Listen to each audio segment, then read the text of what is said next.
Hey, what's going on, guys? My name is Abhinav. I'm a first year medical student in the MD PhD program, and today I want to talk a little bit about how these guys work. These are the COVID-19 at-home antigen tests that are being sent out to every American, and all you have to do is go to the USPS website and request, and you get 4 free antigen tests. And I want to show a little bit about how they work, and because it's a little bit intriguing about how they work and how it actually relates to a lot of different research applications that are currently being used. Before I get into it, please do hit the like button and subscribe. It helps me out a lot. And with that, let's get right into it. The COVID antigen tests is one of the weaker forms of diagnosing COVID. You really wouldn't diagnose COVID unless you got a PCR test.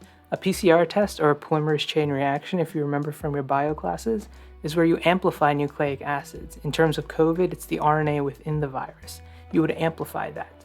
And I actually worked at a COVID testing site about a year ago, or actually it's been a year and a half now. And we we collected saliva samples from a lot of people, amplified the RNA, and then that was sent for qPCR. And basically that was able to detect if the virus was there or not. Let me know if you want a little quick review about how PCR, qPCR, all that stuff works, and how we could use to detect things like COVID. So these rapid antigen tests that you get, this is from the United States government. So they just rolled out where you can request up to 4 tests per household at the USPS website. I'll leave a link down below if you want to check it out and get your 4 free tests. And these tests are a little weaker than a PCR. And the reason is because these are not as sensitive and they're not as definitive of a diagnosis. Because there is a level of uncertainty that comes with these tests. They're not as specific or sensitive compared to a PCR at least. So let's talk a little bit about how they work, and we're going to go to a little diagram right now. So I'm on this website, Roche, right now, and here's a step-by-step of what happens in a COVID antigen test. So first, a sterile swab is inserted into the nose. For these at-home tests, you do it yourself. It goes right into the back of your nose. The further back, the better. But there is new research coming out that the front of the nose is just as susceptible, but the back of the nose is probably your best bet. And you basically put that swab all the way back in your nose. You spin it into the buffer. And then you basically place 3 drops into this application field. If these tests, there's actually a little picture down here that says 4 drops, but it's the same thing. Just put a few drops into that application test. And then what you do is wait for 15 minutes. Now, if you know anything about flow cytometry or chromatography, it works very similar. It's actually basically chromatography. And what happens is this sample right here, it flows up, it diffuses, it gets absorbed by that paper, and it meets 2 different areas. And that takes about 15 to 30 minutes. These tests say 20 minutes, but it can range depending on the supplier and what they've been tested at. So let's go into a little bit about what is actually happening here. So here's a little diagram of what's happening. And what happens is, this is the before use. So this is your sample right here. And what happens here is, here's the 2 fields that you saw. This was the T, or the treatment, or the target, or whatever. And then these blue ones are the control. The controls are very important, and I'll get a little bit into that a little bit later.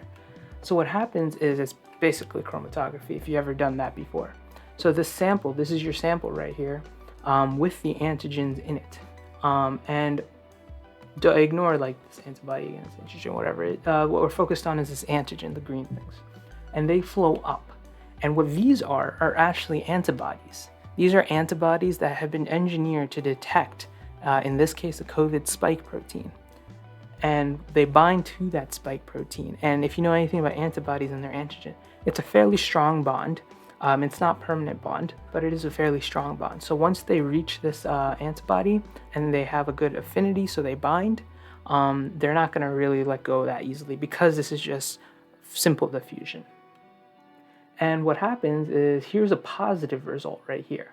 So this is your control, right, the blue one, and then the treatment's the bottom one here. And this is what the strip would look like up here.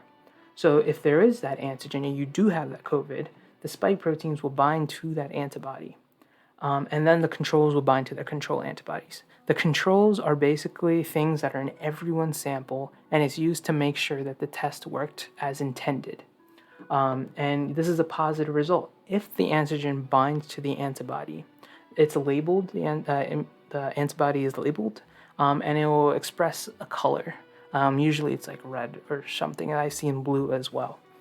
But it only happens if the antigen binds to the antibody. And that doesn't really happen unless that specific antigen of COVID binds to the antibody.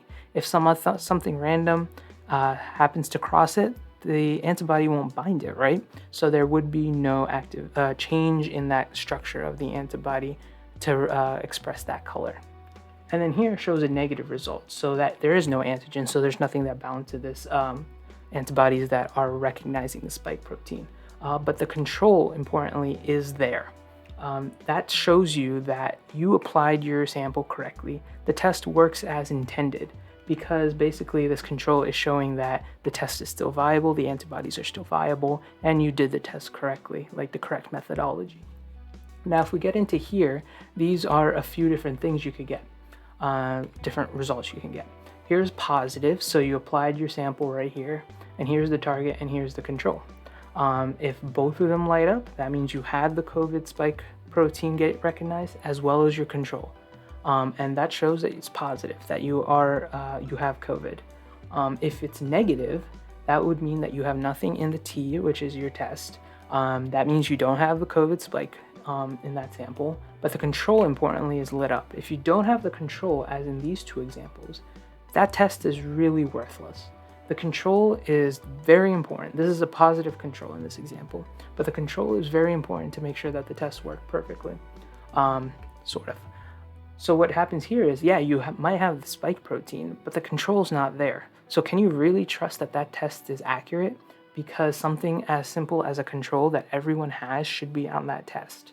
If that's not there, it could mean that the antibodies are denatured. That means they've been misfolded or something. And that could also mean that your COVID antibodies could be denatured. Who knows? And maybe they're not actually detecting COVID anymore. They could be detecting something else. So that's very important as why that control is very important. And obviously, if this is here, your test is basically expired or something, like it's not detecting anything within that sample. So that's basically it. That's what these COVID antigen tests really do. And it's really cool because it's basically chromatography if you ever did it. And it basically detects if you have COVID or not. But it's not that perfect because of its sensitivity and specificity. Though I won't really get into topics of what the difference of those are, but we're just going to say that the PCR, the nucleic acid amplifying test, that's a much better in terms of sensitivity and specificity, and that's what's used for diagnosis. There's also a chest x-ray, and you're looking for diffuse ground glass appearance in the lung cavities, but that's another thing that can be used. It's much faster. It's not definite. PCR test would still be more diagnostic, but it takes a bit of time. It could take a few hours for that PCR to come back. These are 20 minutes, and it's much faster, but it's much better than nothing, like it's better at home. You don't have to pay for it. These are 4 for free.